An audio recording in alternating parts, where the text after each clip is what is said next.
शांत रहूं, खुश रहूं, सफल रहूं, वो आप विजन अपने माइंड में बनाते रहिए। लेकिन कुछ लोग इतना अचीव क्यों कर लेते हैं जबकि बाकी लोग नहीं कर पाते?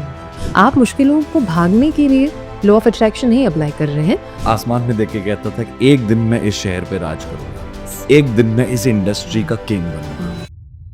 आप गोल रखो, लेकिन उससे इतना ज्यादा अटैच मत हो जाओ और आपको फिर वो काम नहीं लगे। अल्टीमेटली मुझे वहां जाना है, फिर दिन ब दिन आप जब काम कर रहे हैं उसके ऊपर ना, को नहीं लगेगा कि एक और दिन वेस्ट गया।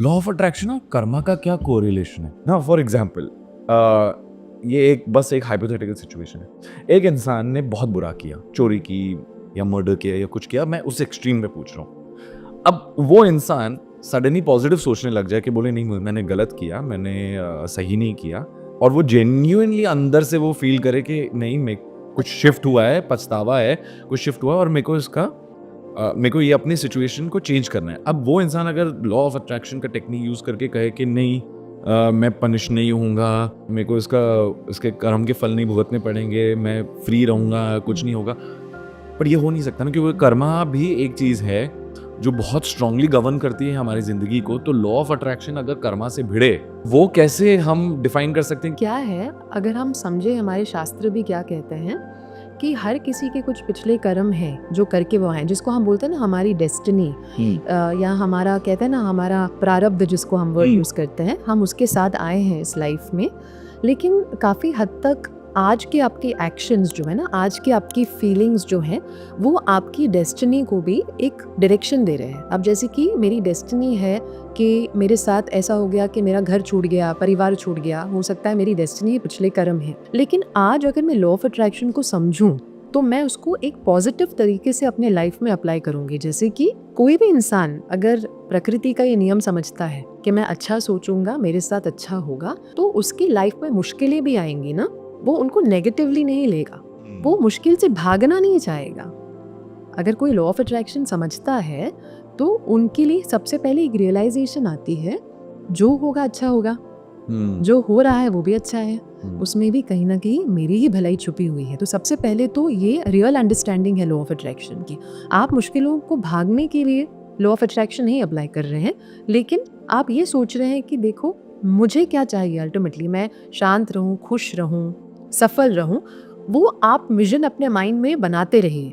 लेकिन आप ये मत सोचिए कि आपने जो किया है उससे आपको एक छुट्टी मिल जाएगी, क्योंकि कहीं ना कहीं आपको कितनी छुट्टी मिलती है और आपका कर्मा कितना नलिफाई हो जाता है, वो तो ईश्वर की ग्रेस पे भी है, अनुग्रह पे भी है। इनफैक्ट श्री कृष्ण भी गीता में अर्जुन से यही कहते हैं, है ना, कि आप गोल रखो लेकिन उससे इतना ज्यादा अटैच मत हो जाओ। सर्वधर्म परित्याग मामेकम शरणम व्रज। वो कह रहे हैं कि आप सब एक्शन ऐसे करो कि आप मुझे समर्पित करो। तो श्री कृष्ण ये नहीं कह रहे हैं कि आप गोल्स मत रखो। तो भले ही आपका पास्ट कितना भी बुरा हो, गोल्स रखना गलत नहीं है, आप रखो। क्यों ऐसा होता है कि कुछ लोग बहुत ही ज्यादा सक्सेसफुल हो जाते हैं, बहुत ही ज्यादा मुकामों पे पहुंच जाते हैं, बहुत ज्यादा अट्रैक्ट कर लेते हैं, और कुछ लोग नहीं कर पाते हैं जबकि उनके अंदर भी एक डिजायर होती है?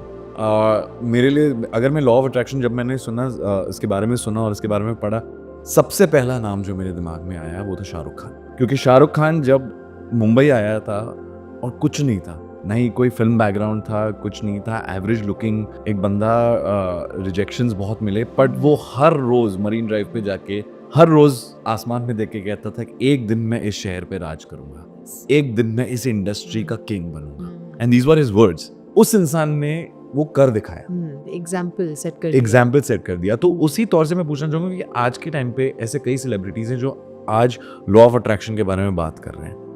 दिलजीत ने बात की है उसके बारे में, बहुत सारे ऐसे लोग हैं। कुछ लोग वो इतना अचीव क्यों कर लेते हैं जबकि बाकी लोग नहीं कर पाते, जबकि चाह दोनों में है। आई थिंक आपकी पैशन भी थोड़ी चेंज होती रहती है। कभी कभी लोगों में एक पैशन इतना ज्यादा होता है, इतना जुनून होता है कि वो उनके लिए अल्टीमेट गोल हो जाता है लाइफ में। कभी कभी आपका वाई बिहाइंड आप जो जा रहे हैं उस चीज के पीछे, वो क्लियर नहीं रहता है इतना। तो एक तो होता है आपकी करंट फीलिंग्स, जिसमें जुनून बहुत ज्यादा है, उसकी एफर्ट्स भी उस डायरेक्शन में जाती हैं। तो मैंने ये देखा है कि कभी कभी जब एंथुजियाज्म लेवल बहुत ज्यादा होता है किसी का और उन्होंने ना उसको अपना लाइफ गोल बना दिया है, तो अगर आपका गोल आपको सुबह उठाना चाहे, आपसे काम करवाना चाहे और आपको फिर वो काम नहीं लगे, आपको ऐसा लगता है आप फ्लो में हैं, मतलब मैं जो भी कर रहा हूँ ना, ये तो चाहे मुश्किलें भी आ रही हैं, अल्टीमेटली मुझे वहाँ जाना है। तो ये जज्बा हर किसी में नहीं होता है। वो समझते हैं कि मैं कोशिश कर रहा हूँ, मैं बहुत एफर्ट ले रहा हूँ, लेकिन कहीं ना कहीं जज्बे भी कमी की है।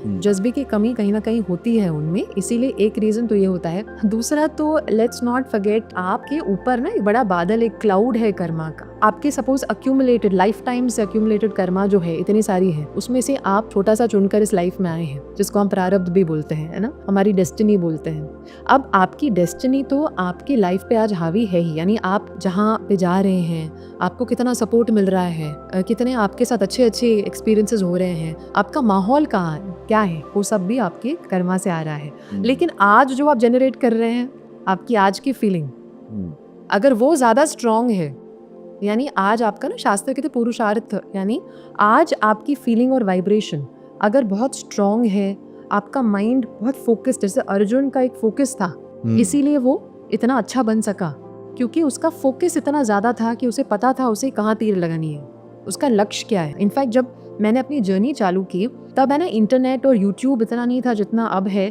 उस समय तो वर्ड ऑफ माउथ से ज़्यादा होता था, और लाइफ कोचिंग इंडस्ट्री इंडिया में थी ही नहीं एक्चुअली। पर्सनल डेवलपमेंट में तो कुछ मोटिवेशनल स्पीकर्स थे। तो जब मैंने काम शुरू किया तब मुझे ये एहसास हुआ कि लोग समझ भी नहीं रहे कि हम क्या करें। ट्रेडिशनल काउंसलिंग वहाँ पे हुआ करता था। तब ऐसा था कि अगर आपको कोई चीज़ चाहिए तो आप ये सोचते थे कि चलो ये मेरा गोल है, मुझे उसके पीछे काम करना है, और मुश्किलें आएंगी, ठीक है, हमको यहाँ इस डायरेक्शन में जाना है। तब लोगों के हम ज़्यादा सुनते थे। अब तो क्या है कि राक्षस बहुत बड़ा बन चुका है, अब तो हम सोशल मीडिया के सुनते हैं। तो उस समय की जो डिफ़िकल्टीज थी, आज के मायने तो कुछ भी नहीं है।